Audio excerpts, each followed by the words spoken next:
There's a long line of cases the Supreme Court has to see. And you and I both know that we're going to be getting into more Supreme Court cases than you can shake a stick at. So we're going to break them down one by one. And to start, we've got Hans von Spakovsky, a man whose name is not only incredibly fun to say, but he is a very brilliant scholar over at the Heritage Foundation.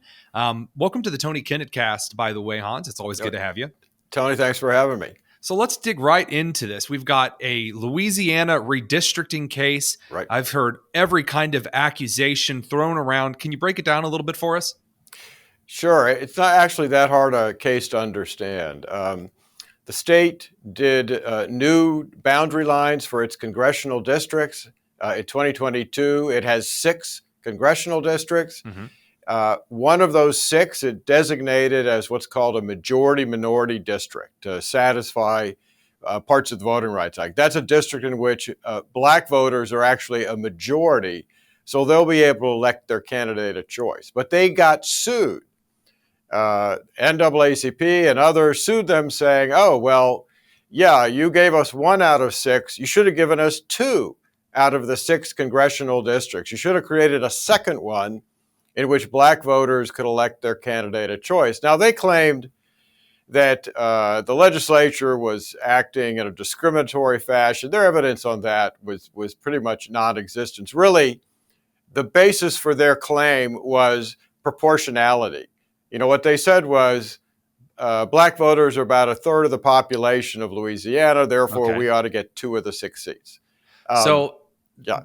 Some kind of weird racial apportionment argument. Yes. Do they know how it sounds, or is this just me?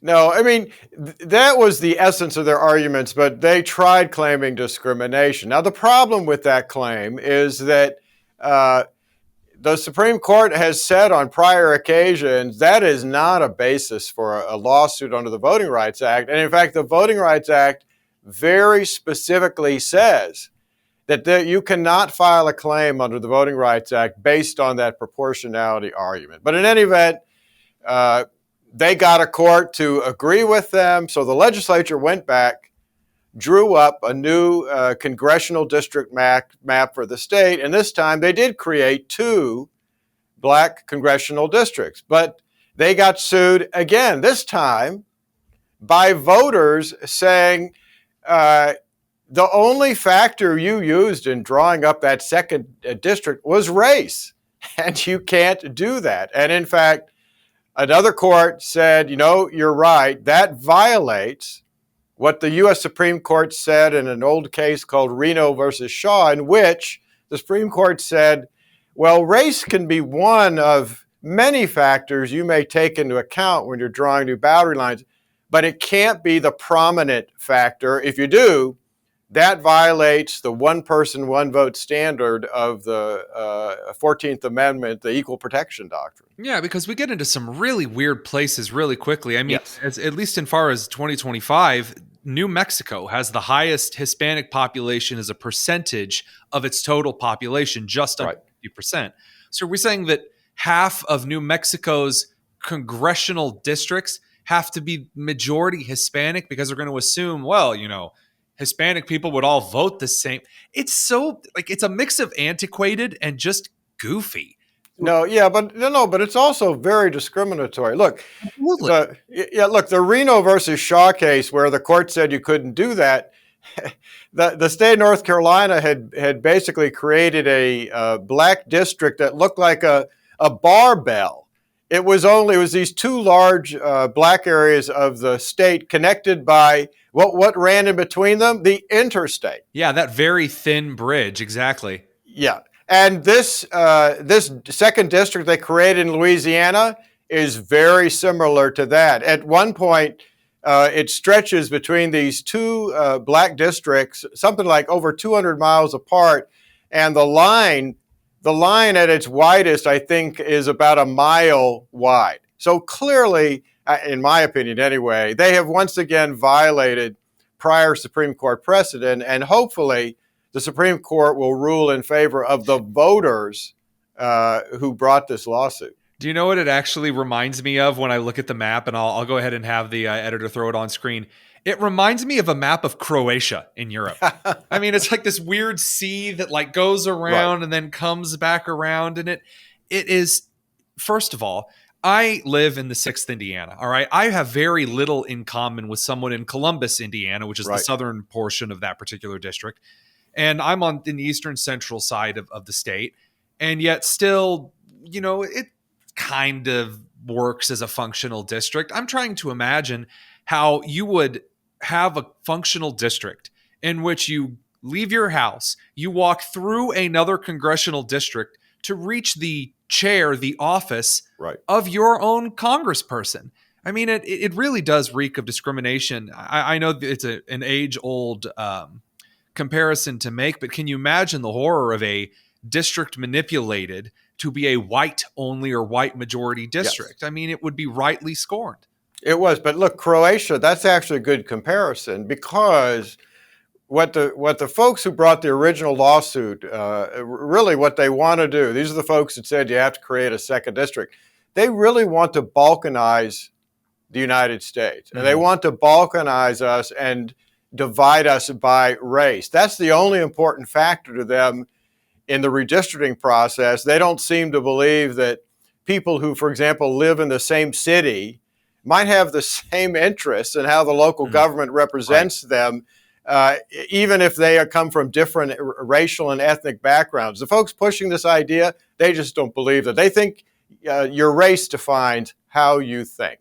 I was a teacher flying with one of my grandparents down to, I think it was flying over to Florida, and we had a layover in Atlanta. And when I was in Atlanta, I was standing in this long line at a Popeyes. And there was a black gentleman in front of me who was from New England, and he spoke like it. I mean, the whole Harvard cop, Hawkyard kind of a situation. And Right. the lady who was also black, who was a server, who was actually walking up the line taking orders on paper bags, was from Atlanta. And although they looked the same, they had a lot of trouble communicating with each other. And so I had to step in, having a little Southern drawl in my background myself, and I got to, do a little communication translation there. And it's amazing to me to think that the NAACP might actually consider two individuals from two completely different cultures part of that same, like you call that necessity of balkanization into racial groups, despite having next to nothing in common with each other. It's insulting. No, it is. But, what's most important about this Louisiana case is that it's time when we do redistricting, it's time to get away from considering race at all. And that's obviously what was going on when these lines were drawn. It was drawn at the urging of the Biden Justice Department, the NAACP, and all these, frankly, radical left-wing groups who want race to be the predominant factor in politics. And if there's anything this recent elections showed, it's people are tired of that. They don't want that anymore. So the kind of the latter question that I have here is on some of the recent disparity between some of the more originalist justices on the Supreme Court. And I know that there have been concerns, probably more prevalent to other cases, but maybe it's befitting that I get used to asking this question if we're reviewing SCOTUS cases over the next couple of months. Do you see justices like Roberts and Amy Coney Barrett holding to more of an originalist perspective on this, or maybe as originalist as one can in the upholding of this law? Or do you maybe see a more siding with liberal justices? How do you hear it going so far, as much as you can tell us? Look, I think the best example of what's going on here is a decision we had about 2 weeks ago. You may have seen that a lower court judge told the Trump administration that it had to pay out $2 billion in USAID money and ordered the administration to do it within 36 hours. That went up on an emergency appeal to the U.S. Supreme Court. The Supreme Court refused to take the case. You had a 5-4 decision. It was Chief Justice Roberts, Amy Coney Barrett, siding with the three liberals. Right. They didn't say that on the merits that this was okay for the judge to do, but he refused to take the appeal, saying, we're going to let this work its way through the lower courts, then we'll look at it.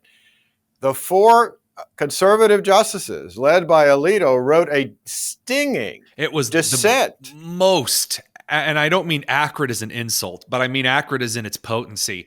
It was one of the spiciest. I mean, it made me want to lean back and say, my stars. You read that dissent. And it was incredible. It was, but the point that Alito was making was we shouldn't wait for the process going through the lower courts because it's so basically outrageous that a federal district court thought it had the unchecked power to do this, that the Supreme Court should have stepped in. That's the dividing line going on right now, and I hope that the Chief Justice and Amy Coney Barrett realize that with dozens and dozens and dozens of injunctions being issued all over the country, this sitting back and waiting for these cases to work their way through the lower court process is the wrong thing to do. The court's got to step in, not in a single case, and not only talk about that case, but also, in essence, tell the other courts, you've got to stop doing this. You have to stick to the standards for issuing an injunction, which none of these other courts are doing. I hope there is a change of mind by the Chief Justice on this. I agree. And I think that the best analogy for this, as I often try to frame, is like a minor car problem. There might be a little something wrong with your car's engine, and it can still drive. And you may not think that that particular problem is enough of a reason to get it fixed right away. But if you let that problem persist, that minor problem, Right. It might affect other things in the car. It might cause damage while you're waiting to take it to the mechanic to getting it fixed. And that's really how I see a lot of these court cases. By these federal judges running amok and issuing these national injunctions and stays and freezes and whatever else outside of their authority, they're creating not just a legal mess, but a mess all throughout how the government functions, how law is interpreted, how laws are carried out. And that kind of chaos is not something to be admired in the name of, I don't know what you would say, legal patience. How would you frame that? Judicial. No, I agree with you. And actually, your car analogy is a good one, and that's why the Supreme Court has got to take one of these cases on one of these emergency appeals and step in and stop it. We may have the next case kind of on the way. As you know, the Court of Appeals in the District of Columbia is hearing arguments again on an emergency stay to stop the federal judge in Manhattan who told the president, you have to bring all these Venezuelan criminal gangbangers back to the U.S. And I hope the Court of Appeals acts, but if they don't, that's going to get appealed to the Supreme Court, and that's when the Chief Justice will have another opportunity to step in and stop this kind of behavior. Absolutely. Before Commander-in-Chief and 6-star General Boasberg makes any more international decisions. Hans von Spakovsky, manager of the Election Law Reform Initiative, senior legal fellow over at the Edwin Meese III Center at the Heritage Foundation. Really appreciate your taking a moment and stopping by and walking us through this. Sure, thanks for having me.